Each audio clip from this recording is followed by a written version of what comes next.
Hi, welcome to the EDL workflow for Lost Hearts production. I thought I'd do a quick title sequence inspired by one of my favourite films, Mad Max Fury Road, directed by the brilliant George Miller. His filmography ranges from the original Mad Max to Witches of Eastwick to Babe, an absolutely fantastic director. So, I'm going to take you through the EDL workflow for Lost Hearts that I'm about to hand over to the next stage of post-production. The backstory of the project is Max, the director, came to me requesting me to revisit a previous edit of Lost Hearts. You know, M.R. James, the godfather of modern ghost stories, which after seeing the footage I was more than happy to do. The brilliant performances, great locations. Right, so I'm just going to take you through the EDL workflow to fire up the project. This is the meta logging layout in Premiere. Project window, as you can see, I like to keep everything tidy.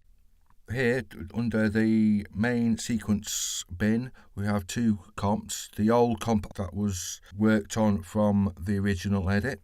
Here, as you can see, the previous editor did all the cuts into one single timeline. Due to the nature of the project and us restructuring the narrative, I've created our master timeline out of scene sequences, as you can see here. So we've got the opening pickup there, leading on to scene one, all the way through to the end. Nice and tidy. If you click on that, that'll open up to another sequence of the scene with all the individual cuts. I like to keep everything nice and structured. And here you can see all the scene sequences. So I can just click on one of these and it'll take me to the scene and then edit them. Lovely.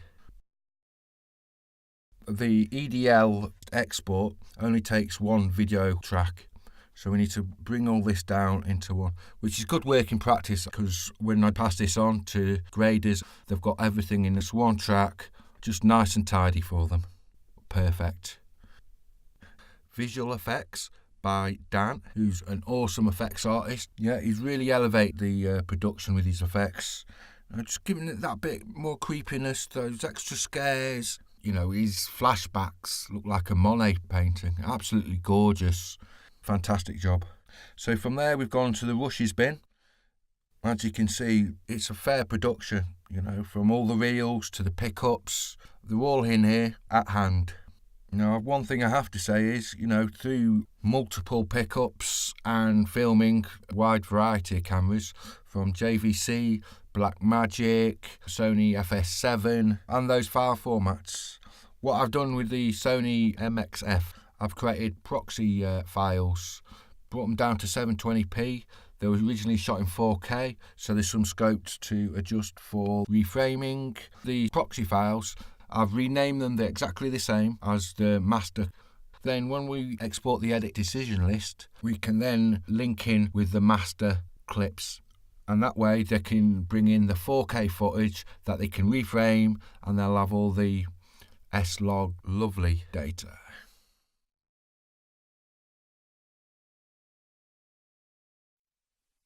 Yeah, there are several different ways we can transfer these projects across different platforms. AAF, Advanced Authoring Format. It has some hang-ups with Premiere, especially CS6. I find it really buggy. And then you've got the OMF, Open Media Framework, and also the Final Cut Pro XML, which.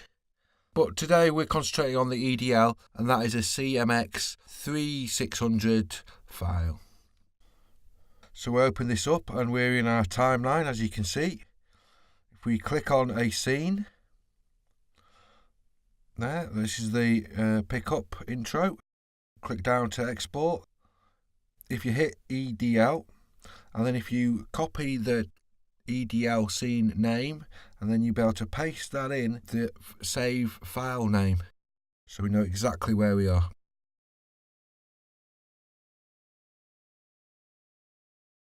And this is just the test.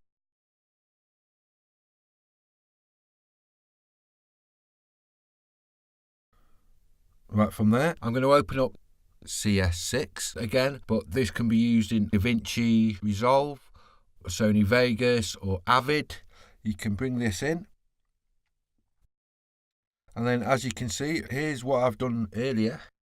I've got my EDL notes, and then from there you can see I've created individual EDLs for each of the scenes as well as the master. So we know exactly which cuts are which, and there's less likely to be overall corruption within the EDL file. Basic, but the most stable, I find. If I create a new project in Premiere, as I said, I'll just do the basics. You import the file.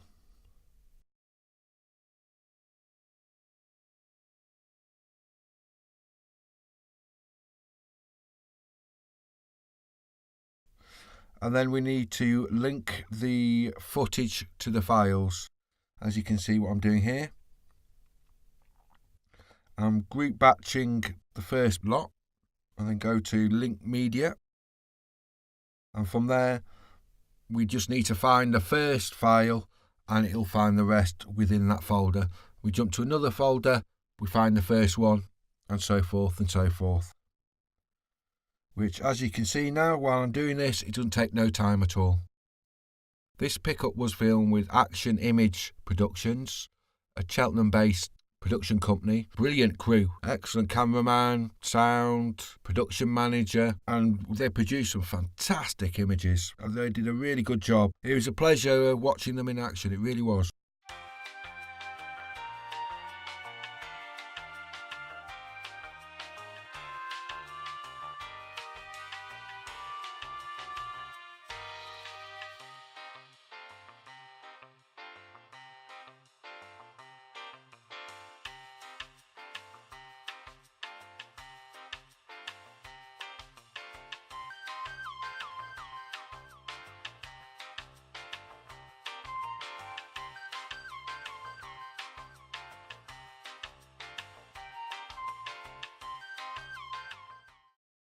So now we've got all the files, we can hit on the timeline and bang, just like that.